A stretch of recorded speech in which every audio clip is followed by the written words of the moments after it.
Қайырлы күн. Бүгінгі біздің өтетін тақырыбымыз квадрат теңіздіктерді интервалдар әдісімен шешу. Бүгінгі тақырыбымыздың оқу мақсаты интервалдар әдісін қолдана отырып квадрат теңіздіктерді шешу және ұйымдастыру жұмыстары арқылы тақырыпты меңгеру және түсіну. Интервалдар әдісімен квадрат теңіздіктерді шешу кезінде дұрыс жауабын алу. Ал сабағымыздың мақсаты интервалдар әдісін қолдана отырып квадрат теңіздіктерді шешу. Квадраттық теңіздерді қалай шешуге болады? Интервалдар әдісімен квадрат теңдеудің түбірін тауып, теңдеудің түбірін сандық өске ретімен қойып шығу керек. Одан кейін таңбалар арқылы жауапты жазамыз. Яғни осы 4 алгоритммен шығаратын боламыз есептерімізді. Жалпы осы тақырыптың теориясына кірісетін болсақ, астында өздеріңіз көріп тұрғандай квадрат теңсіздіктің түрлері көрсетілген. Біріншісінде, егер А 0-ге тең емес, онда бізде осындай түрге болады. Екіншісі, егер С тең 0 болса, онда екінші түрдегідей болады.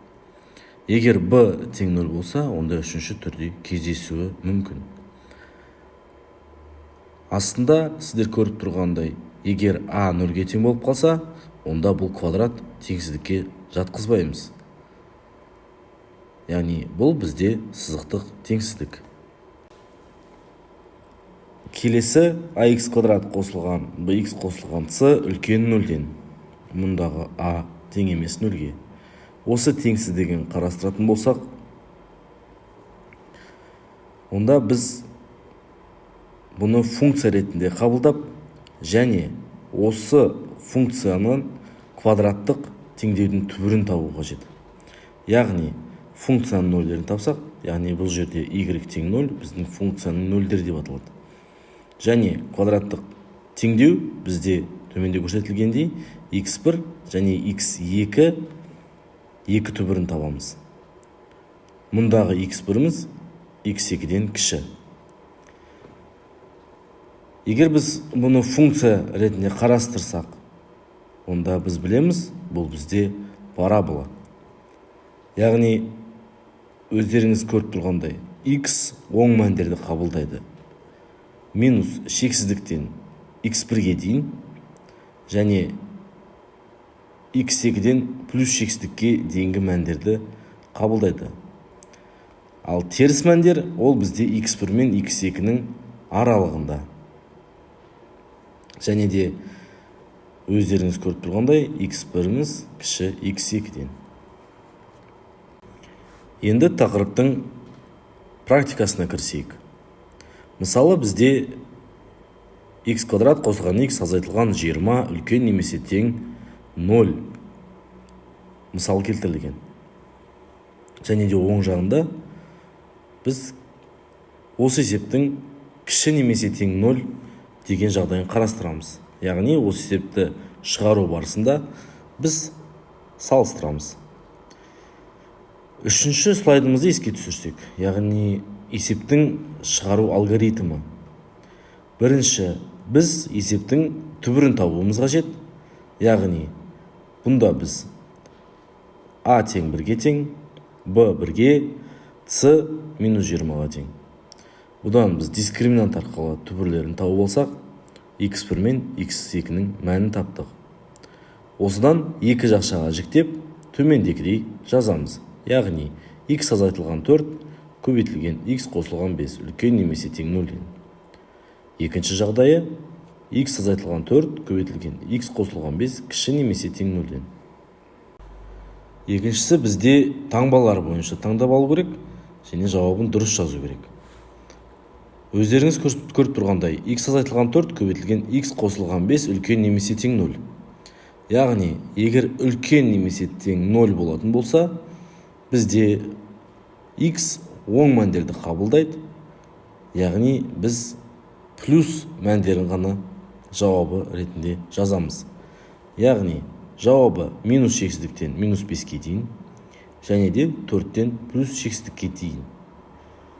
Осы есептің екінші жағдайы кіші немесе тең 0.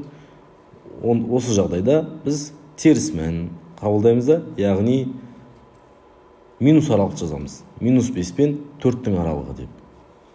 Келесі, енді бұл жерде бізде қарастырылған жағдай үлкен қатаң және кіші қатаң. Бұндай жағдайда өздеріңіз байқағандай жақшаларымыз қарапайым жақшалар. Онда біздің жауабымыз -6 пен -5-тің аралығы, 4 пен +6-тің аралығы. Екінші теңсіздігімізде бұл жерде кіші немесе тең болғандықтан теріс мәндерді жаздық. Бұл жерде боялған нүкте және боялмаған нүктені байқап отырсыздар.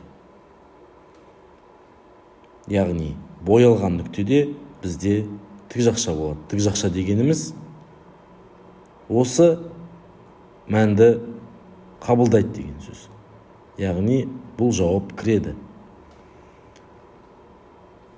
Бірінші мысалымызда, яғни x азайтылған 4 көбейтілген x қосылған 5 үлкен немесе тең 0.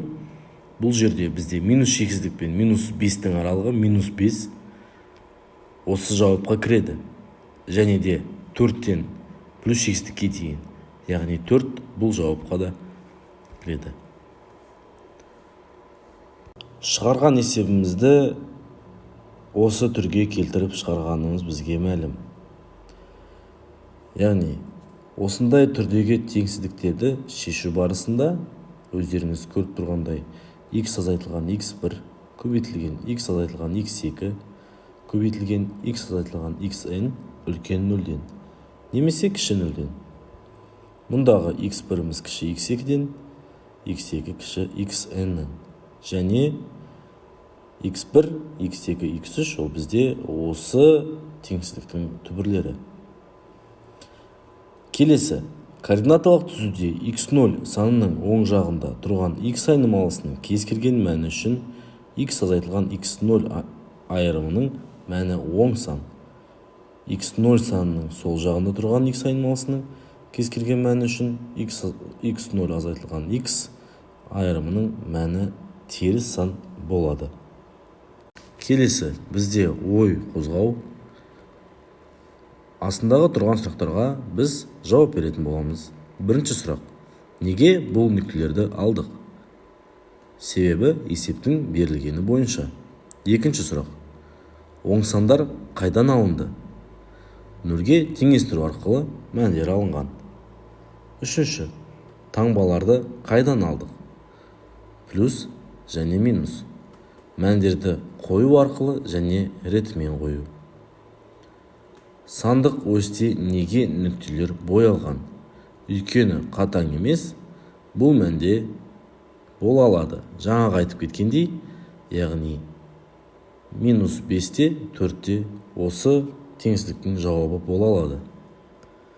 Бесіншісі, сандық осьте қай кезде бояу қажет, қай кезде бояу қажет емес. Қатаң теңсіздік белгісі болса, қажет емес. Ал егер қатаң емес болатын болса, онда біз бояймыз. Жауабы неге осылай шықты? Себебі бізде бірінші есебімізде 0-ден үлкен болған соң, біз оң мәндерін қабылдадық. Ал кіші немесе тең болған кезде біз теріс мәнін жауап ретінде жаздық. Келесі бізде өзіндік жұмыс. Өздеріңіз көріп тұрғандай осылай қылып етіп жазып шығару керек. Бұнда екі есеп берілген. Дескриптор бойынша біріншісі нүктелерді табу керек. Екінші квадраттық теңдеуді шешу. Үшінші сандық осьте нүктелерді белгілеу. Төртінші таңбаларын анықтау, яғни аралықтарын. Одан кейін дұрыс жауабын жазу. Және де біздің тақырыбымызды қорытындылайтын болсақ, сіздермен не үйрендік? Интервалдар әдісін неге жай теңдеу сияқты шығаруға болмайды? Өйткені тиімсіз және дұрыс жауабын алу қиын. Үлкен немесе кіші деген нені білдіреді? Сандарды салыстыру. Бір сан екіншіден үлкен немесе кіші болуы мүмкін. Интервал сөзін қалай түсінесіз? Яғни интервал сөзі ол аралық деген мағынаны білдіреді. Неге оң мәндер оң жағында орналасқан? Өйткені координаталық түзуде 0-ден 10-ға қарай оң сандар болып есептеледі. Неліктен теріс мәндер сол жағында орналасқан? Яғни айтқанымыздай 0-ден егер оң жағында оң сандар болатын болса, қарама қарсы жағы, яғни сол жағында теріс сандар орналасқан. Интервалдар әдісі неге тиімді?